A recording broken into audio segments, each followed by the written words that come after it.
ఈరోజు గోంగూర పచ్చడి నేను ఏ విధంగా ప్రిపేర్ చేస్తాననేది మీతో షేర్ చేసేస్తానండి. ఫస్ట్‌గా అయితే నేను ఎండుమిరపకాయలని ఈ విధంగా తుంచి తీసుకున్నాను. ఇందులో వచ్చేటువంటి సీడ్స్ అయితే వేరుగా తీసి పెట్టేసుకున్నాననమాట నేను.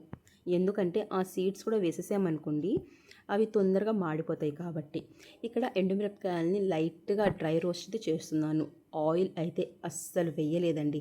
లైట్‌గా ఫ్రై అయిపోయిన తర్వాత ధనియాలు, జీలకర్ర అలాగే ఎండుమిరపకాయల సీడ్స్ అలాగే నువ్వులైతే వేసేసానన్నమాట. వేసి బాగా ఫ్రై చేసేసుకుంటున్నాను. మాడకుండా చూసుకోవాలి మనం. ఈ విధంగా లైట్‌గా ఫ్రై అయిపోయిన తర్వాత ఒక ప్లేట్‌లో అయితే తీసేసుకుంటానన్నమాట. ఇక్కడ నేను గోంగూరనైతే 3-4 టైమ్స్ నీట్‌గా వాష్ చేసి, ఇంకా వాటర్ అయితే పోవాలి కాబట్టి ఒక జల్లెడలో అయితే వేసి పెట్టేసుకున్నానన్నమాట. ఆ తర్వాత ఈ గోంగూరనైతే ఈ కడాయిలో అయితే వేసేస్తున్నానన్నమాట. ఇక్కడ కూడా నేను ఆయిల్ అయితే అస్సలు వేయలేదు. ఇలా వేసిన తర్వాత ఒక ప్లేట్ అయితే దాని మీద పెట్టేయాలి. ఎందుకంటే అవి బాగా మగ్గిపోతుంది కాబట్టి. మనకు ఆకుకూరలు ఇలాంటివి ఏంటంటే చాలా ఎక్కువ కనిపిస్తాయి కానీ ఉడికిన తర్వాత చాలా కొద్దిగా అవుతాయి అన్నమాట.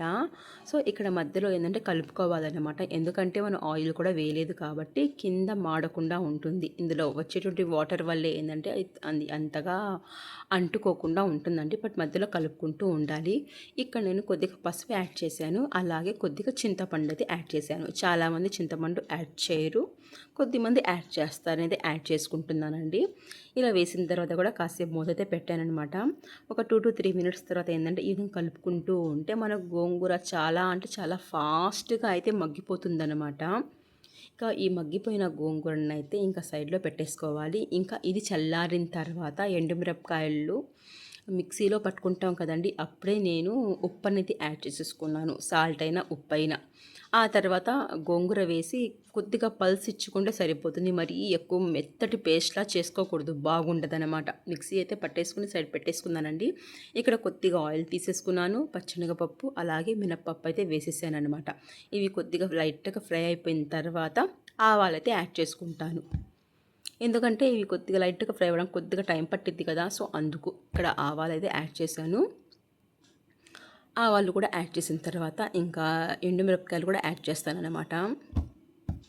కారంగానే ఉంది కాబట్టి గోంగూర ఒక ఎండుమిరపకాయ మాత్రమే యాడ్ చేశానండి. కారం తక్కువగా ఉందనుకోండి ఇంకొద్దిగా ఎక్కువ యాడ్ చేసుకోవచ్చు. ఆ తర్వాత దంచినటువంటి తెల్లగడ్డ అలాగే కరివేపాకు కూడా యాడ్ చేసేసాను అన్నమాట. ఈ రెండు అసలు మిస్ చేసుకోకూడదు ఎందులో అయినా కానివ్వండి. ఇవే స్మెల్ టేస్ట్ నిజం చెప్పాలంటే.